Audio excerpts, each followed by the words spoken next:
If you're single, or even if you're not... Work. Last week at Man U, OK, you lost 3-0, but the team played well. Were you really pleased with them? I'm not really pleased with them. I was slightly pleased with them. You know, it was a good team performance. You need to be very self-motivated. Really, I do find it quite lonely sometimes, and it did take quite a bit of adjustment. Fine, I don't know if you want prepared to comment on Colin Moore. No. Anyway, as I was saying... Had been warned that he wasn't going to say anything on Colin Moore, but of course you've got to try, haven't you? Sharp Shorts, sponsored by Hooch Nation. 1962, February the 14th, Anna Stresser. A number of them found him charming. Manipulating, deceiving. Mild-mannered individual. He could take almost anybody apart with his bare hands. Once he was arrested, the strangling stopped. Albert DeSalvo couldn't crack an egg. He was not the Boston Strangler. But do no harm to nobody. Who was the Boston Strangler? Serial Killers, Tuesday at 11 on 5. Lundgren. Red Scorpion. You are a simple instrument of war, Lieutenant. Very dangerous. A perfect killing machine. Very powerful. He is your targeted objective. Prepare to go AWOL. Brian James, Emmett Walsh. Dolph Lundgren is Red Scorpion. Tuesday at 9 on 5.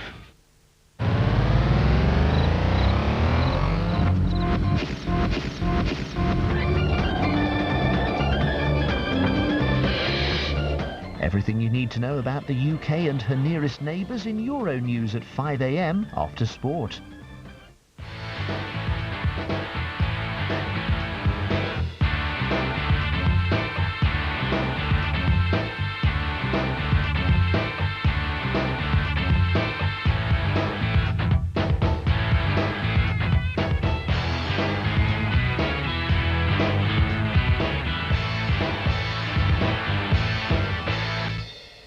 Welcome along to week 12. There are 6 weeks left of the playoffs. 30 teams still have a shot at the postseason, and it all got underway with a portion of cold turkey. These are the headlines. A Thanksgiving Day stuffing for the Bears down in Motor City. The NFC Western Division title on the line for the rampaging Rams. Buccaneers quarterback out for the season. Is it good news or bad news? And now it's too late. Cincinnati win. Oh, those sorry Steelers. Yes, indeed. Welcome along to the highlights of week 12. And Mike Carlson has returned straight off of 747. Duty free's under the table. I can confirm this for you here. Got the old red eye also. Lag, yeah. Yes. The Thanksgiving celebrations, enjoyed them, did you? Oh, love it. I mean, my favorite holiday of the year, basically, turkey and stuffing and potatoes and turnips and pumpkin pie and all that. But it's also a good football day because there's only a couple of big college games on Thanksgiving because the colleges are off on holiday. What you get are the great local high school games you go to in the morning, stand there and freeze or get wet or whatever. Then you come home, you have your dinner, and you watch the pro games. You know, and there's always 2 pro games. Used to always be the Lions and the Bears. Now it mixes around a bit. But you know, I describe it as Christmas without the trauma. Yeah, the best kind of Christmas of all, exactly. Yeah. Okie dokie. If you want a bit of a flavour of exactly what went on, this is what Mike saw from his couch.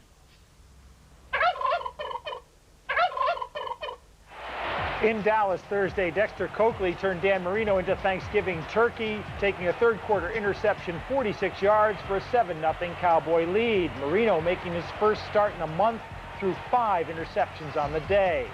Meanwhile, Troy Aikman was also making his return for Dallas. His 65-yard score to Rocket Ismail was the final basting in the Dolphins' Turkey Day pasting. Now, Dexter Coakley actually is the son of a bricklayer, but it was Marino laying the bricks. Coakley got his second interception in the 4th quarter, which set up a Richie Cunningham's second field goal of the day. The final score, 20-0 Cowboys. Marino's face said it all. Another 100-yard day for Emmitt Smith, and Coakley had 8 tackles to go with his 2 interceptions.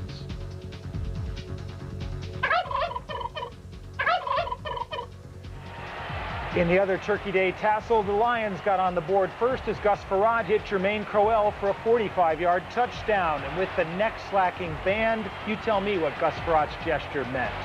The Lions up the lead to 14 on Greg Hill's 29-yard touchdown. And watch 47, Chris Hudson guess curve. Hill gives him the fastball. Hill refuses to high-five the guy in the yellow jacket. The Lions found the secret formula for coping with jumbo Jim Miller, rookie Craig Claiborne picking off this wounded turkey late in the second quarter. That set up a 2-yard touchdown from Frerotte to Johnny Morton, and the Lions were up 21-0. But the Bears fought back. Jim Miller hit Alonzo Mays just before halftime to make it 21-7. And then on the first play of the fourth quarter, watch the blocks come from Curtis Conway and then from center Olin Kreutz as Marty Booker goes 23 yards with this pass from Miller to make it 21-17. But 21-17 is how it ended. Big days for Frerotte and Crowell. Miller solid but not spectacular, and 10 tackles from Detroit's middle linebacker Stephen Boyd. And we'll chat more about Detroit in a moment's time when we see the standings, but I suppose we should immediately look at Miami. Yeah, we were arguing whether that noise before the highlight was actually a turkey gobbling or if it was a dolphin. Or dolphin noise. We can confirm, obviously, being seasonal, that was turkey noises there. But, that's what we're I mean, the Dolphins, you know, same old story. Great defense, not much running game. The passing game, everything depends on, and there really is a serious vein of thought that Jimmy Johnson would prefer Damon Heward at quarterback because he's not going to be throwing those interceptions that Dan Marino seems to be throwing. I wonder if Marino really has all of his arm strength back. Yeah, I mean, obviously, you know, he's back from a pretty long injury. He's not the youngest man in the world anymore. He's got to be a bit ring rusty, isn't he? Yeah, and the shoulder may be giving him more trouble than he's willing to let on because he's a gamer. And the other key in that game was Olindo Mare missed 3 field goals. If the Dolphins are up in the game, then they're a lot tougher on defense. Yeah. Okie dokie. Let's move along now to the AFC contenders, starting in St. Louis, where the Rams are on the verge of an early Christmas present. On Sunday, Coach Ditka's Saints went up the river, so to speak, to play the Rams. The Rams went up 15-12 at the half as Kurt Warner hit Torrey Holt and Marshall Faulk ran in a 1-yard TD and a 2-point conversion to offset 4 Doug Bryan field goals. Watch Warner's fake and Tom Newton's block as Faulk's second touchdown comes on a beautifully executed 7-yard draw. Warner and Newton were teammates in Amsterdam, remember, but they didn't learn that there. Robert Holcomb's touchdown run made it 29-12, and Warner, who was off in the first half, hit Torrey Holt for his second TD of the game to put it out of reach for the Saints, although it was probably out of reach for the Saints at the game's start. Final score, 43-12. A Carolina loss would mean the Rams would clinch a playoff spot. Warner's second half stats, 10 out of 12 for 153 yards. And Coach Ditka, the man with the tan, had the answers to the tough questions. Did I do anything out there wrong? What did I do wrong? Did I drop a ball? Did I miss the field goal? Did I miss the tackles? I'm not sure. Did I throw the interception? I'm not sure what you're asking. If you're asking me because things are going bad, if I don't think I'm the right guy for the job, yeah, I think I'm the right guy for the job. Was I the right guy for the job when we drove down there with 7 minutes to go in the third quarter? We could have tied up 15-15. There's the answer to your question. Players play football.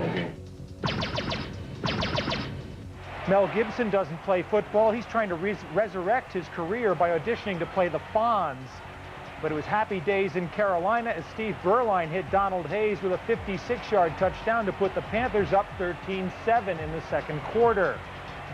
Then Chris Chandler hit Bob Christian for a 12-yard score, and the Falcons were back up by 1. Nothing's getting between Christian and the goal line.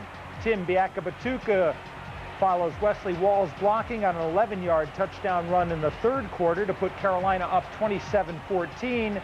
And then Walls scores himself on an 11-yard pass from Berline to make it a 20-point lead in the fourth. But Chandler closed the gap with a touchdown pass to Brian Kozlowski. Kozlowski doesn't catch many touchdowns, and he loves it. And then Chandler hit Terrence Mathis for his 4th touchdown pass of the day. Suddenly, it was back to being a 1-touchdown game. Then with Atlanta driving, Kevin Green twice sacked Chandler on 2 last-period drives. That preserved the Panthers' win. St. Louis don't clinch their playoff spot. The Panthers' run game was working. That made Berline effective, and Donald Hayes had a great game for Carolina. The Jets took a quick 6-0 lead in Indianapolis, but Peyton Manning hit Marcus Pollard to put the Colts up 7-6 in the first quarter. Aaron Glenn was giving Marvin Harrison all kinds of room. His 17-yard gain set up the game's final score. Mike Vanderjag hitting a 37-yard field goal to make it 13-6 Indy. But the Colts didn't win until a last-minute toss from Ray Lucas went through Wayne Crabette's hands in the end zone. This great defensive battle, we knew the Jets' defense was tough, but Indianapolis' defense was even tougher. The Patriots, on a losing streak in their division, shuffled off to Buffalo, where Doug Flutie and Antoine Smith set up an early field goal by Steve Christie. And in Buffalo, despite the cold winds from the lake that swirl around the stadium, Steve Christie is virtually automatic. Eric Moulds blew by Ty Law to catch a 54-yard touchdown from Flutie. That gave the Bills a 10-0 halftime lead. Then Sam Gash took a little pass in the flat and broke Teddy Bruschi's tackle, while tight end Bobby Collins just danced with Chris Carter. Gash runs by Carter, 31 yards for the touchdown. And with the Bills D playing like they are, a 17-0 lead looked safe, even after Drew Bledsoe hit Terry Glenn for a 45-yard touchdown in the fourth quarter. Ted Washington's 2 sacks led the way as Buffalo beat New England 17-7. As usual, if Flutie throws less than 20 times, the Bills win, and the Pats' coach Pete was singing a familiar carol. We need help, and we need all kinds of, help from other clubs in the division right now. We're definitely in a hole right now, especially with how strong our own division is playing. It's going to be tough. We talk about, not getting into a hole. Well, hell, we've already dug the hole. We're in it. Dirt's falling on us right now, and we don't have a choice. AFC East is too tough.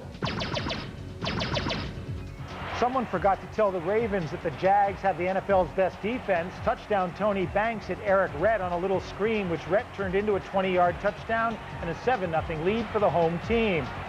And Banks said, "This doesn't happen to me very often."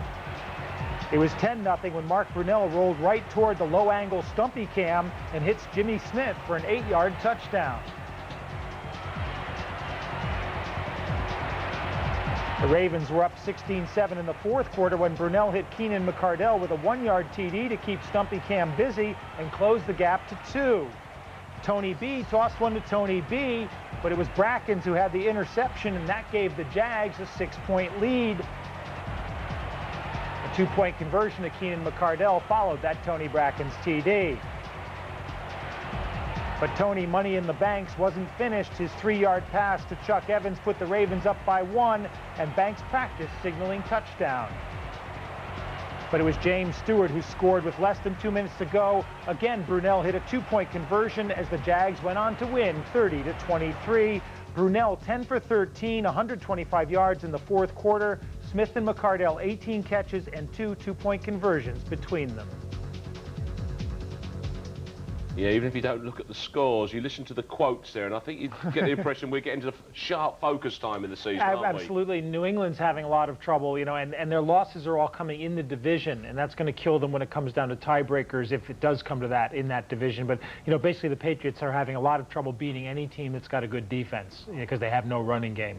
Now, Mike Ditka had a nice piece of ambassadorship going on the platform there. 43-12, I know it was close in there, but he's obviously feeling the tension, isn't he? Because he's been feeling it all year, basically, because he had a master plan, that was going to revive the Saints, and it all revolved around Ricky Williams. And Williams has played well, but he hasn't, turned the franchise around. He hasn't been able to be Walter Payton, which I think is what Ditka thought he would be. And when Ditka expects guys to play with their hearts. Yeah. And, that game revolved around a missed field goal. It was 15-12, missed a short field goal, and then, you think, well, the game could have gone the other way if we were still in it. But, the Rams are too much for the Saints. That's what he was thinking about all the time. big matchup next week then, isn't it? St. Louis and Carolina then. That's yeah, the and cracker. Carolina, you know, George Seifert has actually done a pretty good job down there without people noticing too much. If their running game's working, especially when Biakabatuka's playing, Berline then becomes effective. You know, if you can blitz him and come at him, he becomes less effective. He throws interceptions. But when he is effective, Carolina offensively is a powerhouse, and defensively they'll make you make a few mistakes. Kevin Green still has a few sacks left in him. Their schemes still fool you every now and again. They're not a solid defensive team, but they're the kind of team that can make 1 or 2 turnovers, score a lot of points on you, and it's a good matchup with St. Louis. But the Rams should have too much for them. If they beat Carolina, obviously, then they clinch a playoff place. Colts, it looked tight against the Jets if you look at the score, but again, another good win for the Colts. Yeah, and the Colts played very well. I watched most of that game. The Jets defense made it so hard for them, but they took everything the Jets gave them. If they hadn't had a couple of key turnovers that weren't really forced ones, they're mistakes, they would have had a couple of extra touchdowns on the Jets. But having said that, the Jets were close enough into that game so that, like I said, with about 40 seconds to go, they had a 4th and 19, and Ray Lucas hit Wayne Corbett in the end zone, and the ball went through his hands. And, you know, they could have tied it on that play. That's right, so they snuck one away there. And we rarely talk about Jacksonville in anything apart from kind of glowing terms. I mean, everyone else has kind of got their ups and their downs there, but another win. The Jags miss Fred Taylor. Mark Brunell is coming around, though. I think he and Coughlin are now on the same page offensively, and a lot of that has to do with Jimmy Smith playing the way he can. Smith and McCardell together, when they're both playing on their game, are a tough combination to defense. And Jacksonville's defense, although they gave up a lot of points to the Ravens, their defense has played very, very well all year. Dom Capers has just done a tremendous job as defensive coordinator there. It's a real toss-up to me whether Jacksonville or Tampa have the best defense in the league. You know, and the Jets are up there too. Miami's up there as well. But, you know, those two teams really, they're winning games with their D. Absolutely. Well, Jacksonville, you know, they're on the way. It's when the going gets tough time. And when we come back after the break, we will round up for you Week 12.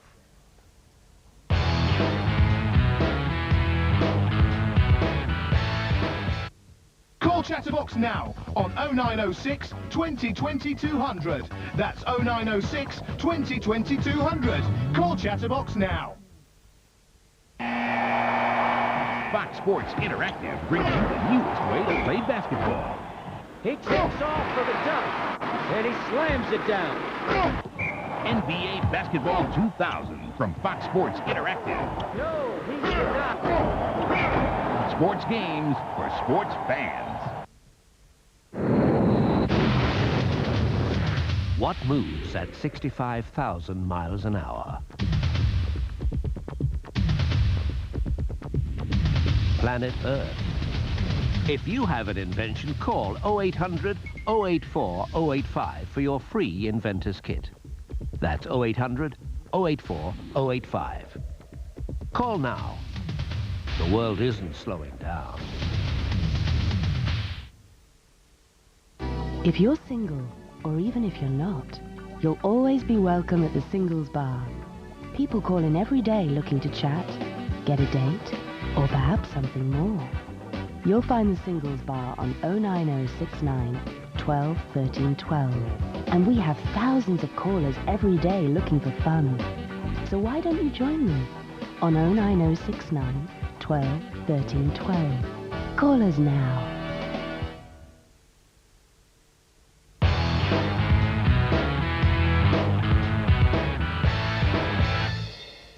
Welcome back to Week 12 Roundup for you. More action in a moment's time. But before we press on, Mike, in your absence while you're doing Thanksgiving, I've been inundated, covered with people need to know. Oh, they need to know. I didn't know what was coming after that. What they need to know about is our playoff scenario here on Channel 5. So I'm going to deliver it for you now. This is how it goes. Weekend of 8th and the 9th. So note this one down. Weekend of the 8th and 9th. We start off our playoff coverage with game plan on Saturday lunchtime. That will set you up nicely. Then from the Sunday night, and Sunday nights all the way through the playoffs, you will get game of the week. That is the whole game, which will be turned around from the Sunday itself. You will see the whole of a playoff game on Sunday night around midnight, and that package will also include information around about the other playoff games. Hope you've got that all down now. All starts on the Saturday, the 8th of January. OK, let's deal with the regular season business now. Let's round off Week 12 in New York. In the swamplands, Kerry Collins exploded as soon as he got the November wind at his back and hit Ike Hilliard to set up the game's first touchdown on his own quarterback sneak. The revenge return of downtown Dave Brown to Jersey fizzled out, and Jake Plummer came off the bench to rally Arizona from 10-6 down at halftime into a 20-10 lead on touchdown passes to Rob Moore, a great 2-yard catch, and then to Johnny McWilliams from 9 yards out.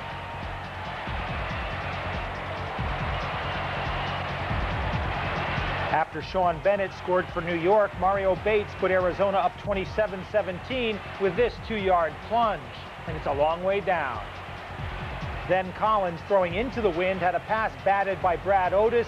Eric Swan picked it up and went 50 yards for a touchdown, and the long layoff doesn't seem to have bothered Swan's speed any. Tiki Barber's late 34-yard touchdown from Collins wasn't enough. The Cardinals win 34-24.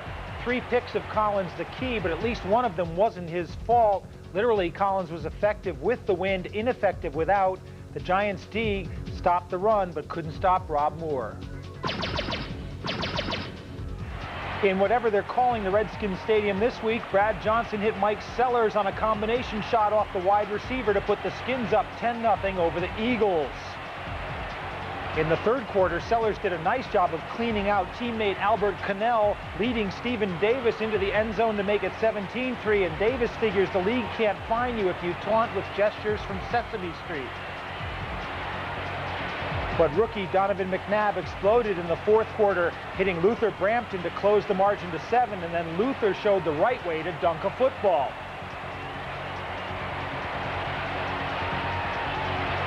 McNabb liked that dunk so much he found Broughton again. Luther knocked everybody down on his way to a 26-yard touchdown.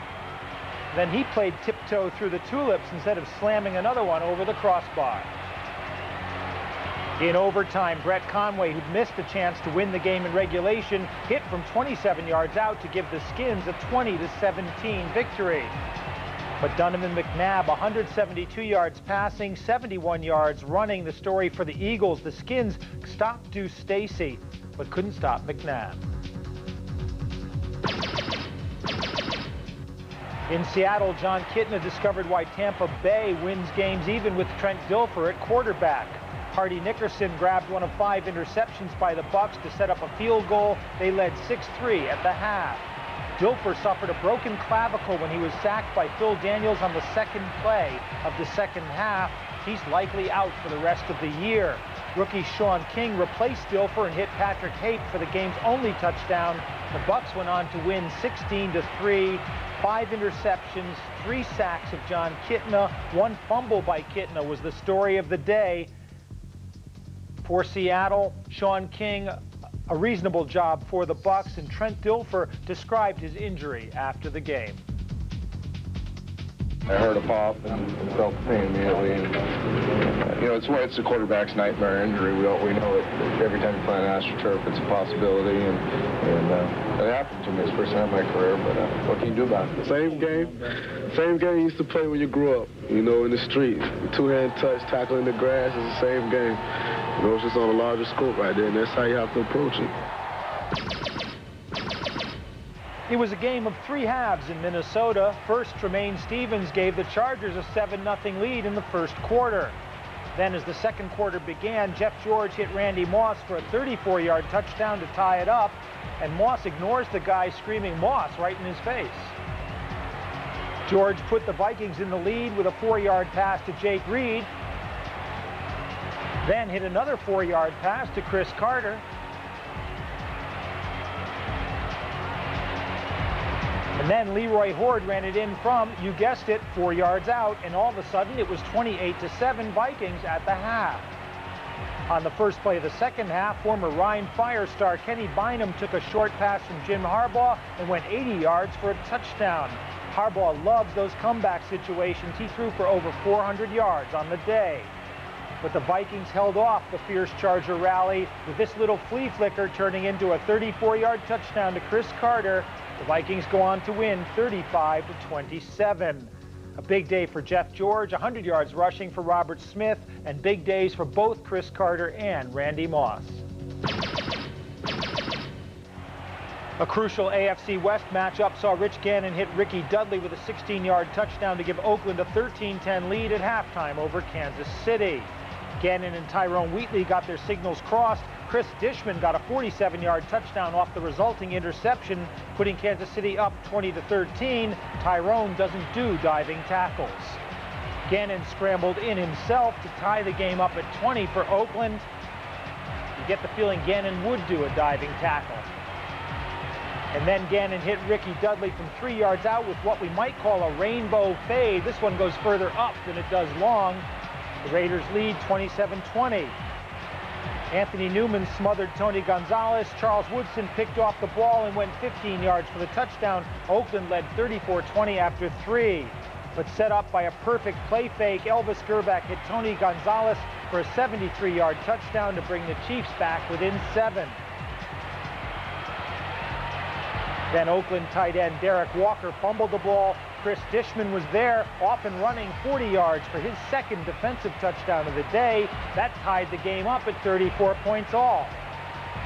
Oakland's Michael Houston missed a potential game-winning field goal, but Pete Stoyanovich hit a 44-yarder as time expired. The Chiefs win 37-34, and that's got to hurt Oakland's playoff chances. Nice day for Tony Gonzalez. Despite the fumble, Rich Gannon tried to do it all, but just couldn't for the Raiders.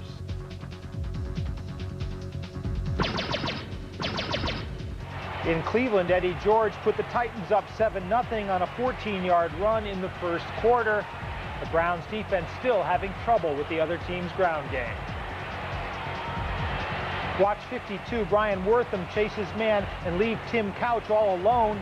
Couch scrambles in for the tying touchdown. Couch's spike dents the grass, and then he tries the dog-pound flyer, but falls short of the frenzied fans. Couch and Terry Kirby combined for 78 yards, and all of a sudden, Cleveland led 14-7. But Brown McNair bootlegged his way into the tying touchdown with a little help from Jameer Miller, who turns him in the right direction.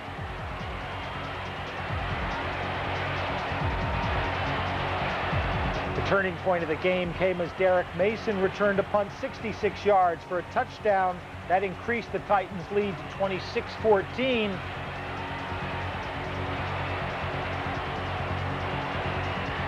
Eddie George had 113 yards rushing on the day. That included his second touchdown run as the Titans went on to win 33-21 over the Browns. 158 yards combined for McNair and George on the ground. Tim Couch had a nice day passing. Kevin Johnson is turning into a good receiver for the Browns. In Pittsburgh, Jeff Blake threw a perfect 76-yard strike to Darnay Scott to give the Bengals a quick 7-0 lead over the Steelers. Then Blake went in on a sweep to make it 14-0 Cincinnati. Double hump. Make it triple hump as rookie Rodney Heath intercepted Cordell Stewart and returned it 58 yards. That put Cincinnati up 21-3 over the Steelers. Coach Cowher had seen enough of Cordell, and Mike Tomczak came off the bench for Pittsburgh. Tomczak hit Bobby Shaw with a 15-yard touchdown to close the gap to 24-13 at halftime. Cordell looked on in the third quarter as Tomczak hit Hines Ward for a 34-yard touchdown. That got the Steelers within 4 points of the Bengals, but Cincinnati held on to win. Rodney Heath, another crucial interception in the fourth quarter. Tomczak played well, but Bill Cowher said after next week, we'll see the return of Mr. Slash. Mike Tomczak is our starter for our game at Jacksonville, and we'll utilize Cordell in whatever means or fashions we need. And obviously, given some of the situations with the injuries to our receivers, he may have to be utilized in that role. And in the AFC, the standings are getting interesting. Indianapolis all alone on top of the East. They've scored more points than anybody in the AFC. The Patriots now a game and a half back of Buffalo with a 3-game losing streak and 4 losses in the division already. In the Central, Jacksonville and Tennessee in a 2-horse race. Cincinnati and Cleveland, 2 horses running for the glue factory. They're both eliminated. from playoff contention. In the West, Seattle's lead is cut now, but Kansas City has 5 losses already. Oakland, 2 tough losses on the trot. They may be out of playoff contention. In the NFC, Washington now with a game over Dallas. In the East, that's sort of looking familiar all of a sudden. In the Central Division, Detroit, Minnesota, Tampa Bay in a 3-way tie. Green Bay is our game from Monday Night Football. They play San Francisco. They could be 1 game back if they win that one. And in the West, St. Louis, as we said, a win over Carolina next week, and they clinch a playoff spot. New Orleans and Atlanta having their problems. And if the playoffs were to start today, you see the division winners in the AFC, Indianapolis, Jacksonville, and Seattle. Tennessee, Miami, and Buffalo would get the wild cards. That's pretty straightforward. In the NFC, Washington, Detroit, and St. Louis would be the division champions. 2 of the other 3 teams in contention in the Central would go through. Dallas would be 6-5, and as we said, if Green Bay beats San Francisco in Monday Night Football, they would be 6-5 as well, battling for that last wild card space. There you go, it's all shaping up nicely. In fact, I mean, you know, you can see a clearer picture now. The clouds are parting, aren't they? Yeah, and you know, we keep saying if a team has 6 losses, they're probably out, but it's not necessarily true, but they'd have to go on a run, you know, because the way things are in a couple of those divisions, wild cards could go to teams with 9 and 7 records. You know, it's pretty, Kansas City, Oakland, you know, great game, another tough loss for the Raiders, but that keeps Kansas City in that wild card hunt, even with the 5 losses. Now, Dilfer goes for the season. Now, obviously, one would assume that that is a big loss, but is it as big as it initially seems? Not necessarily. They don't have a good player to replace him, but he hasn't been playing all that well anyway. Their defense just carries them, holding Seattle to 3 points. You know, they won. They got 9 first downs the whole game, 170 yards offense, and they still won 16-3. Sean King can make things happen, but he's a rookie. He doesn't have a lot of experience. I think they'll be very conservative with him, and that's never been a good formula for Tampa Bay. Indeed, we can see how Tampa Bay go. When we pick up a game of the week, which would be the one after, like tomorrow week. Tampa Bay against Minnesota would be a cracker, won't it? That'll be a good one. Looking forward to that one. Now, I like this. Obviously, you're a little bit jet lagged, Mike, which is why I'm probably going to forgive you for this one. You've gone to Cincinnati for your player of the week. Who'd have thought it? The Bengals got to win. That's all we need. And what they are, they're in jumbo here with 2 tight ends, only 1 wide receiver. And basically, Jeff Blake's just going to roll out behind Tony McGee's block and the fullback, Cliff Gross, who's about a gross in weight, 5'11" and 245, and just watch those 2 guys lead him around. The tailback is in position to set a block, but he doesn't even have to block. McGee's got the corner sealed, Gross has the outside block, and Blake just goes to the outside, runs in. You know, it's a simple play, but when you block that effectively, it makes it work. And all a bit too late for them, sadly, but there you go. Such is life, such is life. OK, Mike mentioned it earlier on. Green Bay at San Francisco, Battle of the Giants. Well, Battle of the Sleeping Giants, one might now say, but yeah. I mean, but an interesting matchup. Yeah, well, we all know what the story is in San Francisco, a team in disarray. Steve Young was holding that team together almost through force of will, and when he went out, there went their season. Aeneas Williams sacking Young, giving him a concussion, either his 5th or 6th concussion of his career. He doesn't remember, but you can see his head there snapping, and that's what gave him the concussion. Jeff Garcia was the first replacement, the ex-CFL player, and Garcia is very mobile. He would seem like a good fit for the West Coast offense, but he hasn't been throwing as accurately as San Francisco's offense would demand. And so finally they gave up on him. They picked up Steve Stenstrom and put him in, and Stenstrom throws, there you see a Jeff Garcia accurate pass. Stenstrom really looked nervous coming in. When he settled down, he threw a bit better, and they pulled him after this interception against the Rams. But I wouldn't be surprised if Stenstrom does more playing, because if he does settle down, he's got the arm to run that offense. And San Francisco, I suppose, are at the point now when, well, they start regrouping and worry about next season almost now. Next season's going to be a problem for them as well, because they don't have a quarterback if Young doesn't come out, and they've got all kinds of salary cap problems, which are going to escalate next year. So the situation could even get worse, because they may have to ditch more players next year. Green Bay, we know the story there, too. It's Brett Favre trying to carry the team. Yes. You know, nobody to keep him calm. Sometimes trying to do too much. Time for you to go and have a lay down, I think, Mike. About time, too. Enjoy yourself, why don't you? Because Mike's got to prepare himself for our game of the week tomorrow night, 12:55, Green Bay and San Francisco. We'll see you then. Good night.